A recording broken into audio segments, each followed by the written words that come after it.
Oh, the snow! I feel like I'm in Dr. Zhivago, except I'm less Russian. Ooh, oh my god, it's freezing cold. Oh, there you are. Oh my god, I thought I was all alone in this non-denominational snowy landscape that we've chosen here. Oh, so freezing cold, but I'm gonna warm up myself by telling you my favorite top 10 holiday films. You slept with Santa? Technically, yes. Ho, ho, ho. Movies about families in the holidays make me feel better about how crazy my family isn't in comparison. Ringing in at number 10 is This Christmas, which packs a lot of talent punch. Oh, I shouldn't have phrased it like that because there's Chris Brown. Where your Christmas spirit at? Come on. Ugh. He's the only hard part of this movie to watch, even if he can sing. Delroy Lindo, Loretta Devine, Mekhi Phifer. You were pretty naughty last night, but Santa can't say it wasn't nice. And an extended dance scene. Man, I wish my family did that at Christmas. I think we need more drinks to get there, though. Ugh. Who threw that? It had to have been you, Madness Master 237. I know that you're still angry about the whole Van Helsing problem, but let's move on to number 9 on the list. You can't disagree with me on this one. It's really tough for movies to be Christmas classics these days because we've seen it all. Or we thought we had until number 9 hit the screen. Elf, starring Will Ferrell, is hilarious, but it's also sweet and innocent and filled with holiday cheer. Buddy the Elf has great ideas for putting the star on top of the tree. I got it. And he really loves Santa. Well, Santa's coming to town. Oh my God! I know him. It's funny whether you're a kid or an adult. And it's one of Will Ferrell's best comedies, period, because he's so sincere. I like to whisper too. Also, I want to hire him to answer the phone at my house. Buddy the Elf, what's your favorite color? Put that down. These aren't all Christmas movies, you guys. We gotta give Hanukkah some props too, right? So, in the number 8 spot is 8 Crazy Nights. This is the animated nod by Adam Sandler to his Hanukkah song, and although it was panned by critics, which he's used to by now, it's a guilty pleasure because of this.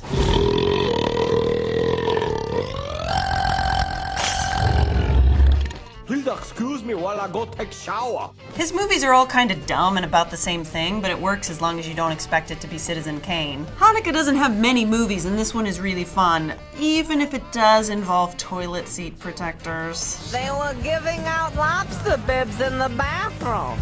That's a germ protector for your tushy. Oh, while I shovel some coal into the furnace. It's cold in here. I'll tell you about number 7, which is the only version of A Christmas Carol that you ever need. Ooh. Number 7 is Scrooged, starring Bill Murray as the heartless TV executive who has to learn the error of his evil ways. I can't get the antlers glued onto this little guy. We've tried crazy glue. Have you tried Staples? He is deliciously bad, and the ghosts give this guy as many lessons as his body can handle. Hey, back off, big man. That may work with the chicks, but not with me. Plus, the ending of this movie is great.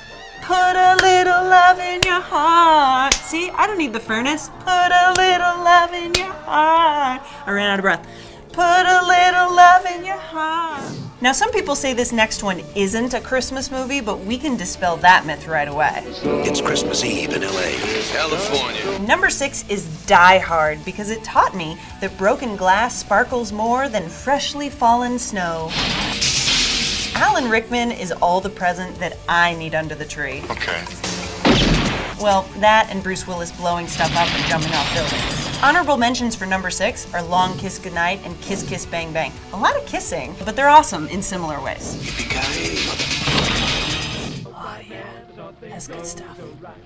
Oh. Nothing bleeds the adrenaline out of my system like a nice fire. Fire. That reminds me of the number 5.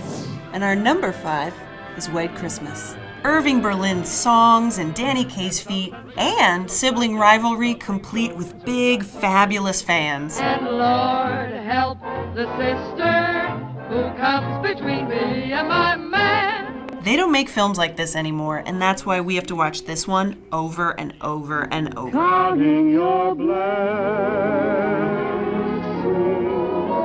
For number 4, I don't even have to say a title, I just do this. Ah! Number 4 is Home Alone, a movie that I used to like because Macaulay Culkin plays a kid that triumphs over adults. This is my house. I have to defend it. Now I like it because I understand how diabolical children really are and appreciate it for its realism. Nobody falls like Joe Pesci and nobody screams like Daniel Stern.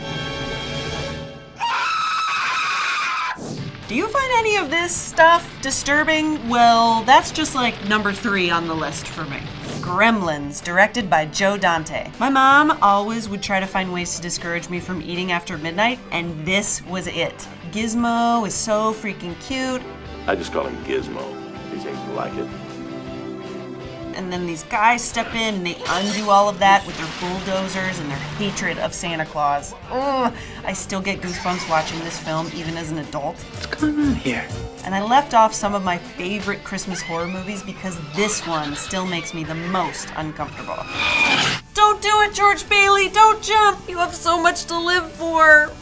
An Angel Gets His Wings with number 2, It's a Wonderful Life. That movie is just a bowl of warm fuzzies. What do you want? You want the moon? Just say the word and I'll throw a lasso around it and pull it down. Jimmy Stewart is so heartbreaking as George, the man who puts everyone else's needs before his own. Show me the way. I'm at the end of my rope, right? And the movie makes a lasting point. No man is a failure that has friends. I always need to make sure I have a box of Kleenex nearby, or else I'll start grabbing for the stockings instead. I'm risking being put on the naughty list for my number 1 pick of the best holiday movie. Bad Santa is my all-time favorite holiday movie because part of me is horrified that Billy Bob Thornton dares to wear a Santa suit and talk like this. I loved a woman that wasn't clean. Mrs. Santa? No, it was her sister. But the other part is too busy laughing to be upset about anything. There's nothing about this movie that is appropriate for children, which makes it totally appropriate for sickos like me. So do you like kids? What do you think, I'm some kind of pervert or something? The performances by John Ritter and Bernie Mac make me really sad they're gone. Got some lip on you, midget. Yeah? Well, these lips were on your wife last night. And the hit that Tony Cox takes right here is so wrong, it's right. I told you I didn't want to do this. Huh? Good. Merry Christmas to all, and to all a wildly inappropriate night.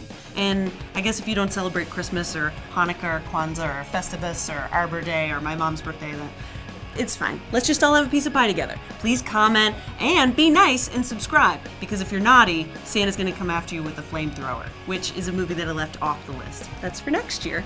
Bye, see you next week. After watching Greg Benson's movie review, JB Smoove and Garfield give you their take on The Hunger Games: Catching Fire. Uncle Al and Jack discuss Hitchcock and who they would rather sleep with, Janet Leigh or Scarlett Johansson dressed as Janet Leigh. Jesse Miller guides the Best Hollywood Star Tour, where you're guaranteed to see at least one celebrity. Gray Drake brightens your day with her list of the top 10 feel-good comedies. Ben Lyons dishes on movies, reviews, and more, including a musically inclined Anchorman 2, and is joined by Dez, Desired Beauty. Devin Faraci sits down with 3 Star Wars superfans to talk about Disney and the Force. Get your film fix. Subscribe to Cinefix.